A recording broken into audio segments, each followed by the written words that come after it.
Kapatid, alam mo ba ang binubuo ng ating pagkatao na sinasabi sa Biblia na meron tayong body, soul, and spirit? So kapatid, dapat maintindihan mo ito kung paano tayo nilalang ng Diyos upang malaman natin ang katotohanan at ito'y dapat natin talagang unawain. Kaya ikaw ay mag-relax upang maintindihan mo ang mensahe ito. Ito'y pag-aaralan natin sa Biblia.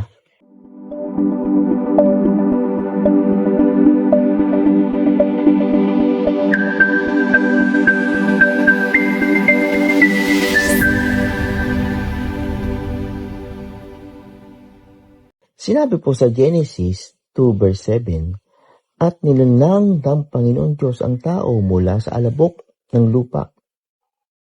Hiningahan ang mga butas ng kanyang ilong ng hininga ng buhay, at ang tao'y naging buhay na kaluluwa." So kung papansin niyo mga kapatid, ang tao kinuha sa alabok ng lupa at hiningahan ng Panginoon sa ilong. Yung hininga galing sa Panginoon. At nung nahingahan niya na ang tao, sinasabi rito, ang tao ay naging buhay na kaluluwa. Kung papansin natin, tatlong parte po ang tao dito na binabanggit. Kaya nga, sinasabi po sa unang Thessalonica 5 verse 23, "Naway lubusan kayong gawing banal ng Diyos na siyang nagbigay ng kapayapaan. Naway panatilihin niyang walang kapintasan ang buo ninyong pagkatao o buo ninyong katauhan, ang espiritu, kaluluwa at katawan, hanggang pagparito ng ating Panginoon Hesus." Kaya mga kapatid, sabi nga, dapat lubusan nating pabanalin ang ating pagkatao. Kaya sabi nga, meron tayong katawan, espiritu at kaluluwa. So ano po ba mangyayari po dito mga kapatid? Dapat maunawaan po natin yung espiritu na sinasabi rito at yung kaluluwa at yung laman. At sinasabi pa rito sa Roma 6 verse 13, "Huwag ninyong pailalim sa kapangyarihan ng kasalanan ang alimang bahagi ng inyong katawan bilang kasangkapan sa paggawa ng kasamaan. Sa halip, pasakop kayo sa Diyos bilang mga taong namatay na at muling binuhay, at ihandog ninyo ang inyong katawan bilang kasangkapan sa kabutihan." Kaya po bawat part ng katawan natin na sinasabi rito ay dapat nagagamit sa Panginoon, hindi sa kasamaan. Dahil ito ay papaguhin ng Panginoon. May gagawin ng Diyos sa ating katawan. At sinabi pa sa Hebrew 4 verse 12, "Ang salita ng Diyos ay buhay at mabisa, mas matalas kaysa alinmang tabak na sa magkabilay talim. Ito'y tumatagos maging sa kaibuturan ng kaluluwa, espiritu, ng kasukasuhan at putok, at nakakaalam ng mga iniisip at binabalak ng tao." Kaya papansin niyo mga kapatid, no? Yung salita ng Diyos talagang bumabaon sa espiritu at sa kaluluwa at sa katawan ng tao. Kaya nga mga kapatid, yung espiritu na yun ang buhay natin.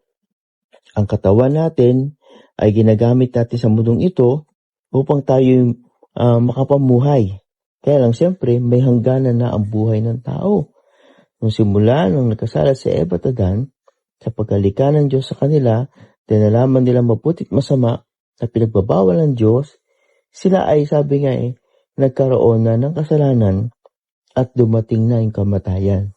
Kaya mga kapatid, kaya sinasabi rito ng Biblia sa Ecclesiastes o sa Pangaral 12 verse 7, "Alalahanin mo siya bago manumbalik sa alabok ang ating katawang lupa, at ang ating hininga ay magbalik sa Diyos na may bigay nito." So mga kapatid, maliwanag dito, yung sinasabi sa Genesis, yung hiningan sila sa ilong, yun ang espiritu ng Diyos. Yun ay babalik sa Diyos. At ang ating katawan ay babalik sa lupa kung saan nanggaling. So may 3 parts po tayo na binabanggit dito: body, soul, and spirit. Yung soul po natin mga kapatid, ito po yung hahatulan ng Diyos. Ito kasi yung walang hanggan, walang katapusan. Dito nakasalalay Sabi nga rito, kung ikaw ay nagpakasama, na nanguna yung makalaman, kahatulan ang mangyayari. Pero kung nanguna naman sa atin ay, sabi nga, maka-Diyos o spiritual na tao, lumalapit sa Panginoon. Kaya dito natin mabibase, pag ang taong tinawag na makalaman, siya ay tinatawag na ring makasalanan. Pag ang tao na may tinatawag na maka-Diyos, siya ay spiritual, tinuturing naman siya ay nagpapakabuti at nagpapakabanal. Kaya mga kapatid, maliwanag sinasabi ng Biblia na ang hininga ng Diyos o yung Espiritu ng Diyos ay babalik sa Kanya. Kaya nga ang Panginoon ay gagawa ng paraan. Gagawa siya lahat upang tayo ay maging maayos bilang isang tao kanyang nilalang. Sapagkat ang katawan natin ito sa ngayon ay nabubulok, nagreklamo tayo dito at lumilipas po ang ating katawan at tayo ay lilipas sa mundong ito. Kaya nga sinasabi ng Panginoon sa lahat ng mga mananampalataya ay meron siyang bagong gagawin. Kaya sinasabi niya dito sa Korinto, unang Korinto 15 verse 52, sa isang iglap, sa isang kisap mata, kasabay ng pagtunog ng huling trompeta, at sa pagtunog ng trompeta ay muling bubuhayin ang mga patay at bibigay ng katawang hindi nabubulok. At tayong mga nabubuhay pa ay bibigyan din ng bagong katawan. So ito po yung napakagandang pangyayari po mga kapatid. Na tayo ay pagbalik ng Panginoon, babaguhin niya itong ating katawan. Gagawin niyang perpektong katawan.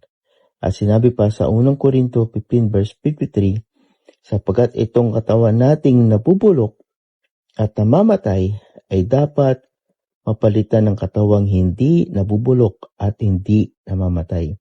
Kaya mga kapatid, yung ating katawan in the last days, gagawin ng muling perpekto ng Diyos at yung katawan na ito ay gagawin ng makalangit. Kaya mga kapatid, kung gusto mong mangyari at makasama ka sa pagbabalik at pagbabago ng ating mga katawan na gawing perpekto ng Diyos, ikaw ay manampalataya at isuko mo ang buhay mo sa ating Panginoon Hesus.